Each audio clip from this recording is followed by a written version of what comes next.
बड'ल फरायसालि आजावनाय बिथांखिनि सप्तानि हाबाफारिया सोलिगासिनो दं।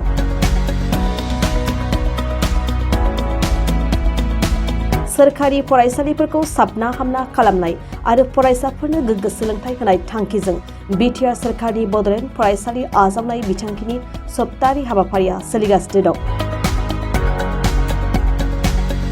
बड'ल फरायसालि आजावनाय बिथांखिनि गेजेरजों बड'ल हालामनि सोरखारि फरायसालिफोरनि मोजां नङै थासारि आरो नांगौ बायदियै फोरोंगिरि गैयै थासारिखौ बे ओनसोलनि गोसो गुदुं समाज सिबियारि एबा रांखान्थि बिथिङाव जौगानाय सुबुंफोरखौ मदद खालामनायनि गोसोखौ फोजाखांहोनाय अदेबानि गोसो गुदुं सुबुंफ्रा मदद खालामनो हानाय फरायसालिफोरखौ आजावना लाहोनो थाखाय आजावनाय मोनसे बिथांखि आथिखालाव बिटिआर सोरखारनि बड'ल फरायसालि आजावनाय बिथांखिनि सप्तानि हाबाफारिया सोलिगासिनो दं।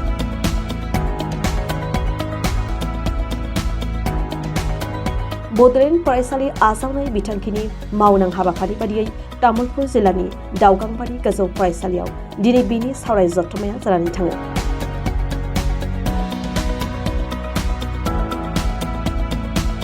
दारांगाजुलि बियाबनि एमसिएलए बिजितगोरा नार्जारिजों लोगोसे तामुलपुर जिल्लानि बिअ अरुणजय खुंगुर बर', बिटिआर सोरखारनि एडुकेसन ससियलिस्ट डक्टर निरन्जय इस्लारि बिथांमोननि नुजाथिनायाव मोनसे सावराय जथुम लानाय जायो।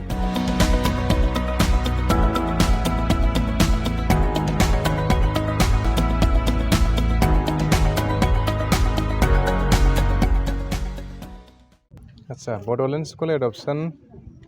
उइक बियो जाबाय फोरबो सेलेब्रेसन सप्तासेनि माने 1.5 बोसोर जाबाय बड'ल स्कुल एडप्शन प्रग्राम सलायनाया। बियो मोनसे फ्लेगशिप प्रग्राम बिटिआर गभार्नमेन्टनि। ओमफ्राय दा बेनि मेन उद्देश्यआ जाहैबाय सरकारि स्कुलखौ सुबुंफ्रा सानो बिराद धनि, नंगौ धनि,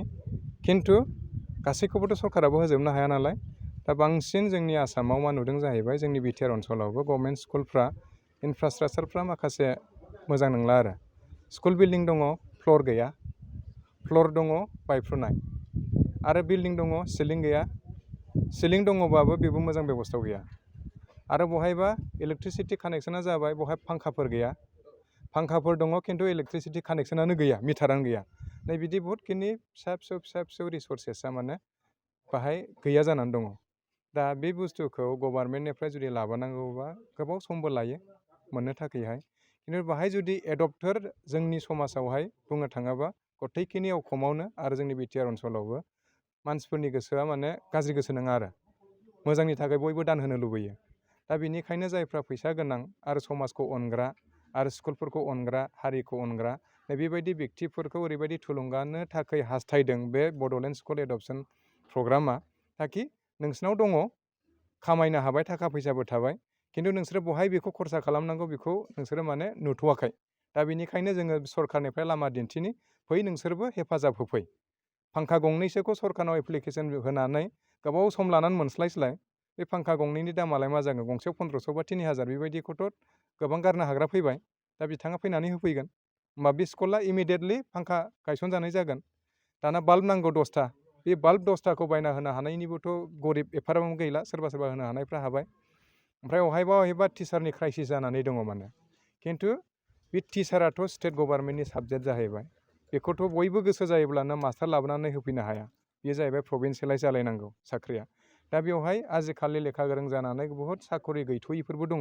जोहोलावफोर सिख्लाफोर गामिफ्राव।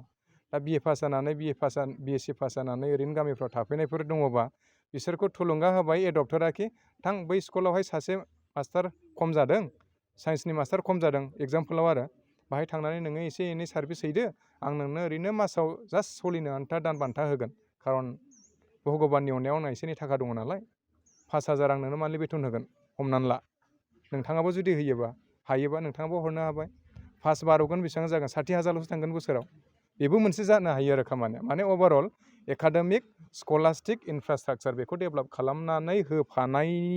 आरो समाजखौ इंलिसाव बुङो कमिउनिटि अनारशिप, बे आरोखि। ओमफ्राय बर'निबा मा बुंनोसै,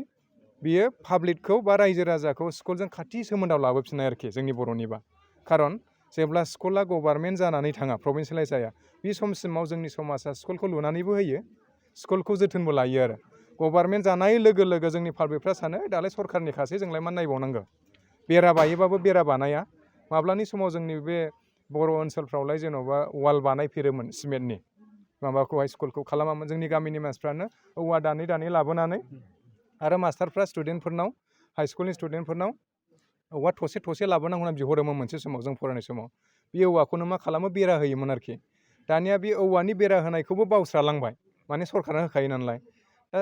गभार्नमेन्ट अफिसियेलफोर फैयोबा मिनिस्टारफोर फैयोबा माने दानि स्कुलनि दैदेनगिरिफ्राबो मास्टारफ्राबो वालनि फ्लेक्सनसो होसोगारलायसै आरोखि औ माने सर' गैला जोंनाव बेरा बानायनाय दा बे वाल मोनसान्दियावनो सोलिनो हानाय नांगौ खिन्थु वालाबो नांगौ ना सरकार होफैसान्दि बे टेम्परारिखौ बानायनो हायो आरो बे वालाबोदि सरकारनिफ्राय मोनबाय बियो जिन्दागि बे वाला बायहैनाय नंला होननानै मा गेरेन्टि दं ना 20 बोसोरनि उनाव बे वाला गोलैफिनोबा सरकारनिफ्राय मोनफिननो सम लागोन दाना जोंनाव कालसारानो गैला औवानि बेरा बानायनाय जेन'बा दा बेफोरबायदि कालसारखौ लाबोफिननो थाखायबो सासे एडप्टर जोङो होनाय जायो बा बे स्कुलनि मालिकफ्राबो स्कुलनि मास्टारफ्राबो सायख'नानै लानो हायो सोरबायदि बेक्तिया बे ओनसोलाव मोजां माने दयालु दान होनो हाग्रा बेखौबो सायख'ना लानो हायो ओमफ्राय बेखौ जोंनो खिथाहरोबा बिअ सारनि थ्रुयैहाय बेनोहाय बिटिआर गभार्नमेन्टनि एडुकेसन डिपार्टमेन्टनिफ्राय मोनसे अफिसियेल लेटार इसु खालामनाय जायो नोंथाङा नैबे थारिखनिफ्राय सासे एडप्टर जानो हासिगोन होननानै बे समनिफ्रायनो बोसोरसेया जेब्लानो गाव सम मोनो बे बेक्ति एडप्टरा फैनानै बाहाय खामानि मावफैनो हायो गोसो जायोबा क्लास लानो गोसोबा क्लासबो लाफैनो हायो सानै फिसाफोर दं बाहेरायाव फरायनायफोर लेखा गोरोंफोर बिसोरो फैनानै सम सम गरम बन्दफ्राव न'आव ओरैनो बेखार थाफैयो बिफाया बुंबाय एडप्टर हिसाबै थ' बाबा आंनि बे एडप्टेड स्कुलाव थांनानै एसेसो क्लास लाहैनि फोरोंहै मास्टारफ्रा हेफाजाब मोनगोन फैनानै फोरोंफैबाय बेबो एडप्सननि खामानि होमबा मास्टारफ्रा रेहाय मोनगोन साथ्र'आ 300 जन दङ मास्टारा 12 जनल' बेसेबां खस्थ' जादों बिसोरनो सासे एक्सट्रा मास्टार टेम्परारि मोनदेरनाय माने बिसोरनि थाखाय मोनसे रेजेंनाय दा बेफोर गासैबो थुलमुल उद्देश्यखौ आं जे खिथादों बेनो मोनसे उद्देश्य बड'लेण्ड एडप्सन स्कुल प्रग्रामनि आरो नोंथाङा बुंदों 1.5 बोसोर 100% साक्सेस जायाखै खिन्थु जुदि मेटेरियेल फाइनान्सियेल बेफोरखौ जुदि नायनो थाङोबा जोङो 10%सो जाबाय खोमा खिन्थु मानसिफोरनि इनभल्भमेन्ट बे स्कुल एडप्सन होननाय सोदोबखौ खर'आव सोनानै लाजेननायखौ जुदि नायनो थाङोबा 90% जों साक्सेस आरो जाय जोंनि समाजाव एडप्सन माने खांजानाय बुङो खांजानाय माने जाय बिमा बिफाया जाय हौवा हिन्जावा हाबा जानानै गथ' मोना बर'आव सांग्रेमा बुंबाय ना बिसोरसो फिसा नागिरनानै गथ'खौ खांनानै लाफैयो ना दाना जोंना बर'नि नियमाव मा दङ फोथायनायाव जाय जायगायाव गामियाव स्कुल गायसननो सरकारा नायफैफेराखै मावरिया गामि होनना बुंगोन स्कुलनि थाखाय सोलोंथाइनि बाहाय रायजो राजाफ्रा स्कुल लुनानै होयो माने खाङो सरकार लानाय लोगो लोगो जोङो बै फिसाखौ हगारनासो होयो माने स्कुलखौ ना दानि सरकार लाहैनाय लोगो लोगो सरकारा नोंनिबो आंनिबो ना नांगौ समाव सौफैजोबनो हाया मावरिया जानानै थायो स्कुलफ्रा मास्टारफ्रा मिथिगौ दे गभर्नमेन्ट स्कुलाव मावग्रा मास्टारफ्रा बुङो जोंखौलाय सोर खबर लानोब्रा खबर लाफैबा बिअ सारल' बिअ सारालाय अफिसियेलि थिनहरजानाय खालि माखासे बुस्थुखौसो खबर लानो हायो गुबुनखौथ' हाया मावरिया जायो गभर्नमेन्ट स्कुलफ्रा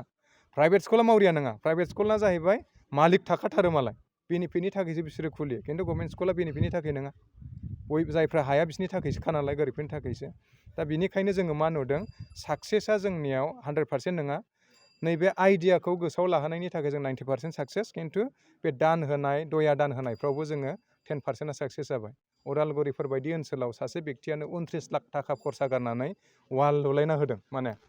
मानो हादों बियो बे स्कुलाव फरायनाय मोननो दा बेनिखायनो नोंसोरनि बे चेनेलनि गेजेराव बेखौनो बुंनो हास्थायदों दहाय जोङो मिथिबाय सारनिफ्राय जोंनि एमसिएलए सारनिफ्राय नैबे स्कुलावनो फरायदोंमोननो दानि सोलिबाय थानाय एमएलए सारा जलेन सारा ना सासे गिदिर मानसि दंखासै बे स्कुलाव दा बेबायदि सारनिफ्राय नैबे स्कुलावनो फरायदोंमोननो दानि सोलिबाय थानाय एमएलए सारा जलेन सारा ना सासे गिदिर मानसि दंखासै बे स्कुलाव दा बेबायदिनो बे स्कुलाव मोजां पास जायो होनना बुंनाय हिसाबै जोंनि खर'आव ओरैबायदि फैगारबाय बे स्कुलाव मोजां मानसि साख्रि मावनायबो दंसैदां मानसि गिदिरफोर बे गिदिर मानसिफोरखौ ज' खालामनानै आलुमनाय नेटवर्क जुदि बानायनानै होयो बे स्कुला बैनि दानजोंनो बे स्कुला धनि जानो हायो आं जाय इउनिभारसिटियाव फरायनानै फैदों third semester social sciences government of इन्डियाया बेखौ नायाबाबो जों बायदि मानसि हाजार पास जानानै थांबाय जोंनिफ्राय देरसिन खौथि खामायग्रा बिसोरनो दान होनानैनो बे इउनिभारसिटिखौ सालायनो हायो थारमाने आलुमनाया बिराद पावारफुल आरोखि ओंखायनो नैबे स्कुलावबो आलुमनाय नेटवर्कआ स्ट्रं जायोब्ला बे स्कुला बिराद स्ट्रं जानो हायो दा नोंथांनि प्रश्ननि एन्सारा बेनो जाहैबाय जायनि खर'आव एडप्सन होननायानो गैफेरामोन मानिनो नागिरामोन खांनोनो गोसो गैयामोन